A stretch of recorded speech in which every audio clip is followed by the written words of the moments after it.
میں نے کہا بالکل صحیح ہے حضرت. کیا اس میں مطلب یہ کہ بے شک ہمارے بعض بزرگوں نے دنیاوی حیات کہا ہے، وہ اس لیے کہ چونکہ قبر دنیا میں ہے، ہم گزرتے تو السلام علیکم یا اہل القبور، شاید یہی وجہ ہو. ورنہ جو حیات ہے، جو نظام ہے، جو وہاں نعمتیں ہیں، احوال ہے، وہ سب امور آخرت میں سے، وہ دنیا میں سے نہیں ہے.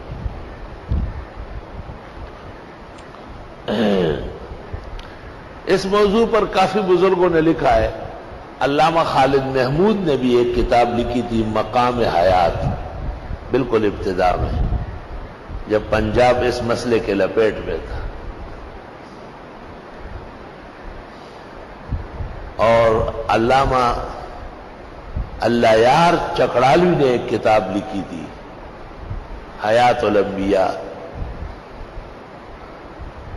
اور مفتی عبد القدیر صاحب جو سرفراز خان صاحب کے استاذ تھے اور شیخ القرآن مولانا غلام اللہ خان کے ہاں شیخ الحدیث تھے،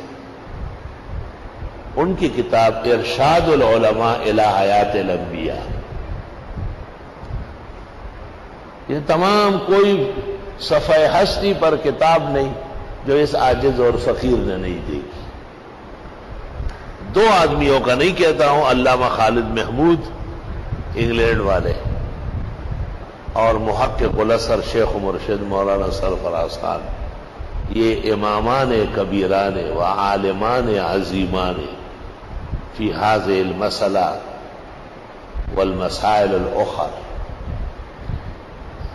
ان دو بزرگوں کے علاوہ جتنے بھی موافق مخالف ہیں، اللہ تعالیٰ کے فضل اور احسان سے تحدیث بن نعمت کے طور پر ان مسائل میں میرا مطالعہ سب سے زیادہ ہے.